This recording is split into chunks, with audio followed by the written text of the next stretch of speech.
pasó por primera vez en Bogotá, Colombia, que había un cartel atrás que decía, y nunca me había pasado entrando a Colombia, había un cartel atrás que decía, Colombia, la nación más acogedora o el país más acogedor.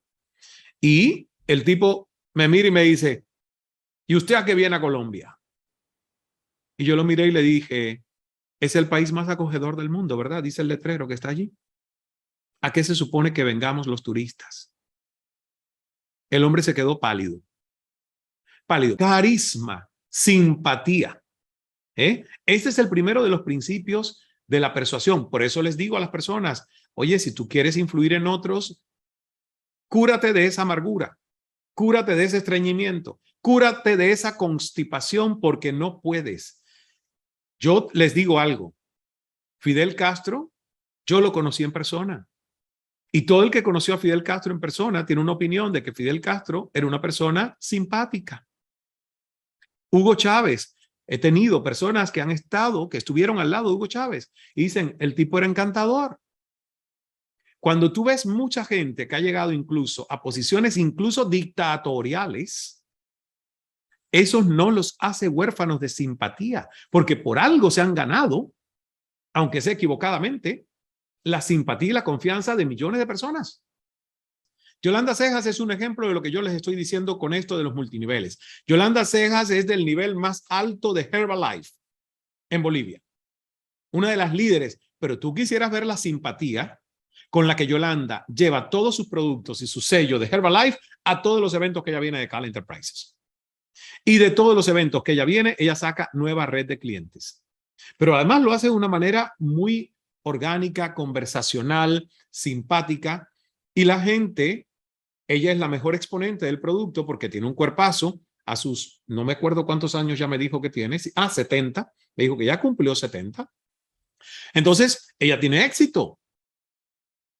Y cuando los invitados a una reunión de multinivel compran algo, no lo hacen solo para satisfacción personal, lo hacen también para la satisfacción de su anfitriona. En otras palabras, si quieres influir, haz amistades. Hay una anécdota, que por cierto es cortita, sobre la naturaleza, porque el mundo animal está lleno de curiosidades que nos asombran y que al mismo tiempo realmente son cosas que uno dice, bueno, ¿y cómo puede ser esto? Y por eso pusimos esa avispa que ustedes ven en pantalla, porque lo que hace esta avispa se asemeja mucho a lo que hacen ciertas personas, unas con otras. Resulta que existen pequeñas avispas que pertenecen a una especie, el nombre de la especie es bastante raro, lo tengo aquí, se llama Hymenopesimis. Hymenopesimis es la especie, que son en realidad unos monstruos manipuladores, porque estas avispas tienen la costumbre de picar a la araña plesiometa y la dejan paralizada, anestesiando tras la picadura, y entonces la avispa deposita un huevo en su abdomen. Ahí tienen la avispa y tienen la araña. Y 2 semanas después nace la avispita junior, que se alimenta de fluidos básicos de la araña parasitada, sin que la misma, por supuesto, se haya enterado del alien que lleva dentro. Yo dije, oh my God, ¿no? Ahora hay un estudio del Smithsonian Tropical Research Institute en Costa Rica que dice que resulta que un buen día, cuando la larva de avispa se siente fuerte, inyecta una sustancia química a la araña que modifica su comportamiento. Igual que muchos influencers de redes sociales que modifican el comportamiento de otros. Entonces, ¿qué pasa? La larva la domina y la obliga a tejer una tela especial diferente a la que la araña teje todos los días. Cuando la avispa alien cree que la tela ya está terminada, mata a la araña. Se la come y se va a vivir al nuevo nido que sin querer le ha construido su víctima. Entonces, wow. En la naturaleza ya también están todas estas historias de liderazgo bastante autoritario, manipulador, y esta es una historia totalmente real de manipulación de un ser sobre otro. Ahora, si la naturaleza es capaz de esto, imagínate de lo que es capaz un ser humano con una conciencia espiritual empobrecida a la hora de liderar y tener poder. Yo siempre le digo a las personas que lo peor que le puedes dar a un ser humano sin conciencia es poder. Y uno lo ve cuando llega a diferentes países y los oficiales de migración te tratan tan mal. Tú dices, pero ¿cómo es posible? El otro día me pasó por primera vez en Bogotá, Colombia, que había un cartel atrás que decía, y nunca me había pasado entrando a Colombia, había un cartel atrás que decía, Colombia, la nación más acogedora o el país más acogedor. Y el tipo me mira y me dice, ¿y usted a qué viene a Colombia? Y yo lo miré y le dije, es el país más acogedor del mundo, ¿verdad? Dice el letrero que está allí. ¿A qué se supone que vengamos los turistas? El hombre se quedó pálido. Pálido. Pero me doy cuenta que no es Estados Unidos. En Canadá la migración es horrible. Igual. Prepotentes, gente maleducada. Entonces, ¿por qué? Porque muchas personas, cuando no tienen un alto nivel de conciencia y tú le das un poco de poder, ese poco de poder que le das, lo ejercen pensando que es su pequeño territorio de demostrar su importancia.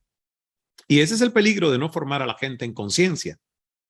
Porque cuando le das un poquito de poder e influencia, lo abusan. Porque no tienen el concepto de que el verdadero liderazgo y su influencia no viene por el título que le han dado o por el uniforme que le han puesto o por la posibilidad de mortificar a alguien que está llegando de visita a un país. Entonces, ya que nosotros estamos hablando de influencia, te pregunto, ¿existe la ciencia de la persuasión? Existe la ciencia de la persuasión. ¿Por qué? Porque hace 5 décadas que los científicos conductuales están llevando a cabo experimentos muy interesantes, ilustrativos, sobre cómo determinadas interacciones hacen que la gente obedezca, que la gente transija, que la gente cambie. Entonces, la persuasión, por decirlo de otro modo, se rige por principios básicos que pueden ser enseñados, aprendidos y aplicados. Y ojo, que mi responsabilidad enseñando estos temas, es decir, esto lo tenemos que aplicar con alta conciencia, no para manipular, no como muchos políticos lo estudian, que les estudian y les hacen aprender ciencia de la persuasión para luego ellos cambiar opinión pública a su favor y no al favor de la mayoría. Porque saben que dominando estos principios, los líderes pueden aportar rigor científico a la obtención de consensos, tratos y concesiones. Y la verdad, sin entrar en una versión deformada de lo que sería el experimento de Pavlov y las campanitas de las comidas para los perros para generar reacciones o respuestas a otro individuo, yo quiero proponerte que estudiemos 6 formas o principios para aplicar la persuasión. Y vamos al principio número 1. ¿De qué nos hace a nosotros ganarnos la persuasión de la gente? Lo primero es simpatía. Por favor. Carisma, simpatía. Este es el primero de los principios de la persuasión. Por eso les digo a las personas, oye, si tú quieres influir en otros, cúrate de esa amargura, cúrate de ese estreñimiento, cúrate de esa constipación porque no puedes. Yo les digo algo, Fidel Castro, yo lo conocí en persona. Y todo el que conoció a Fidel Castro en persona tiene una opinión de que Fidel Castro era una persona simpática. Hugo Chávez, he tenido personas que han estado, que estuvieron al lado de Hugo Chávez y dicen, el tipo era encantador. Cuando tú ves mucha gente que ha llegado incluso a posiciones incluso dictatoriales, eso no los hace huérfanos de simpatía, porque por algo se han ganado, aunque sea equivocadamente, la simpatía y la confianza de millones de personas. Entonces, es interesante que nosotros sepamos, si caes bien a alguien, te cae bien. ¿Ves? ¿Y cómo yo aplico esto? Bueno, pues destaquemos las verdaderas afinidades, elogia con sinceridad.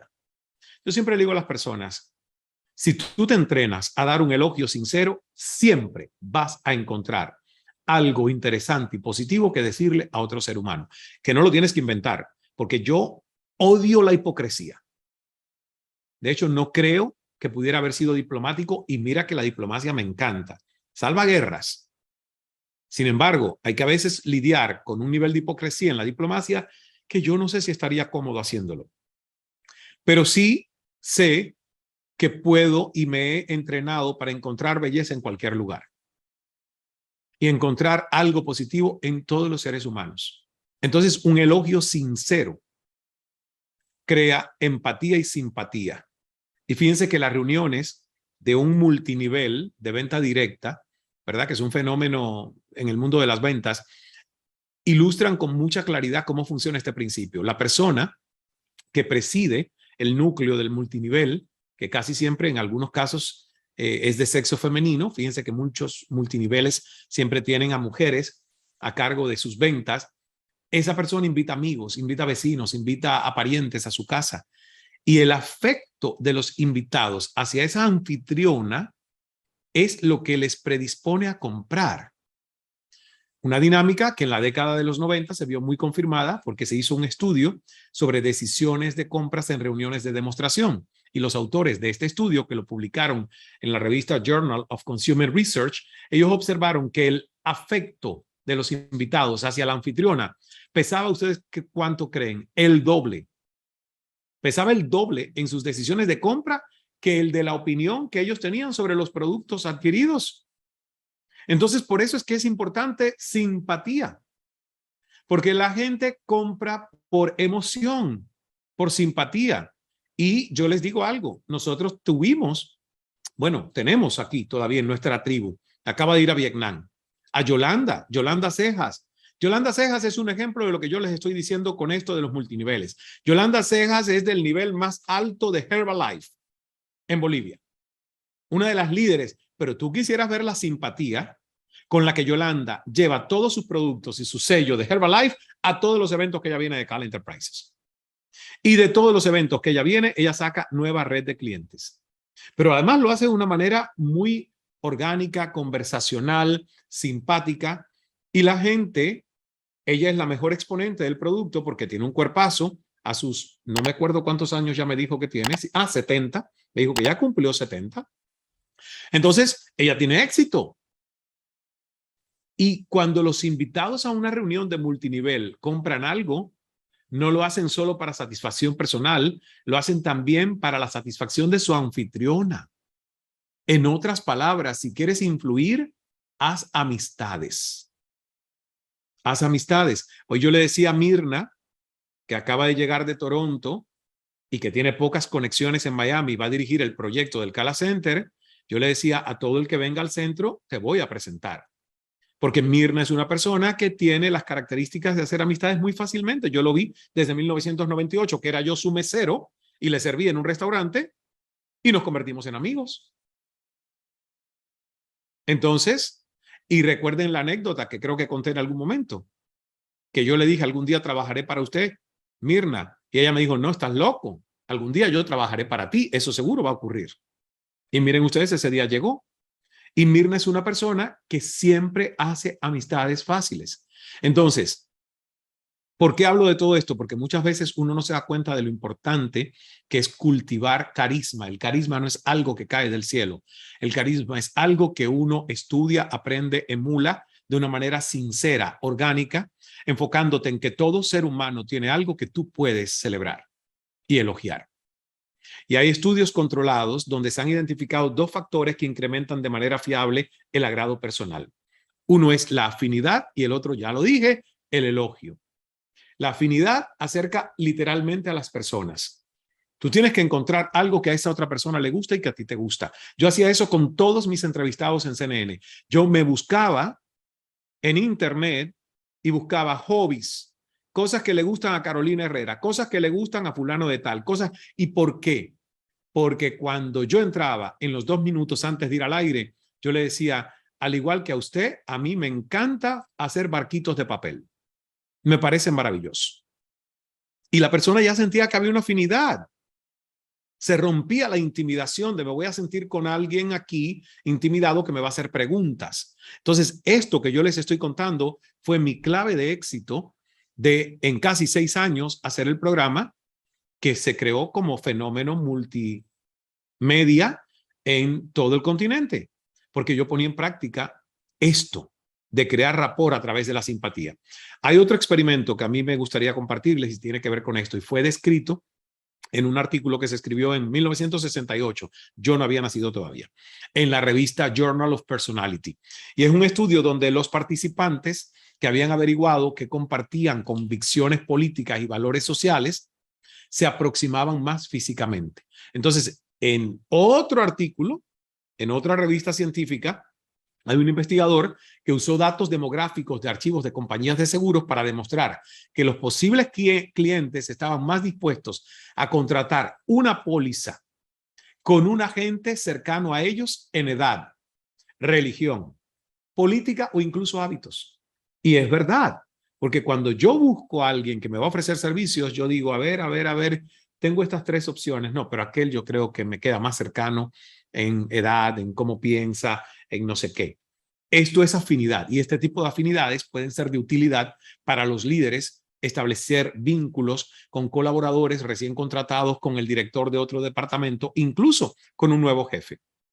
Entonces, usemos las conversaciones informales, los eventos de networking, las fiestas, para descubrir, como mínimo, un campo de disfrute en común, una afición, un equipo de baloncesto al que siguen, una serie de Netflix que alguien está viendo. Pero cuando tú encuentras afinidad con otro ser humano, hay mucha más posibilidad de generar influencia. Y el elogio, que es el otro generador fiable de afecto, tiene el doble efecto de seducir y desarmar. Miren qué interesante. El elogio sincero tiene doble efecto. El de seducir y el de desarmar.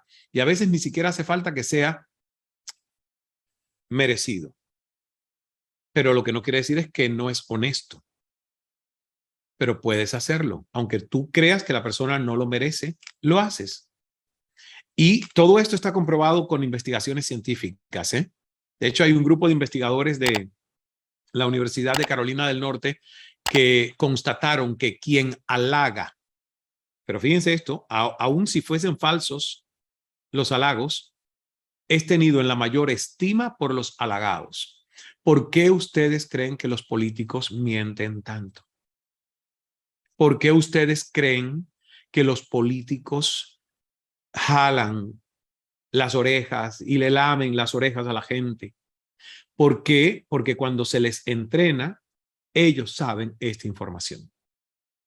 Y se les entrena y son maestros del halago y el elogio, aunque después no tengan sustento. Pero no importa. Ellos saben que el halago inmediatamente en quien los recuerda con mayor estima.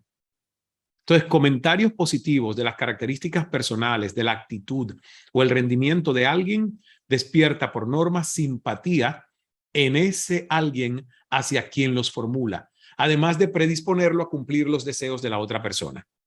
Aquí la pregunta es, ¿qué podrías aprender? ¿Qué podrías mejorar de este principio con tu tribu o tu grupo natural? ¿Qué podrías aprender? ¿Qué podrías mejorar con tu tribu?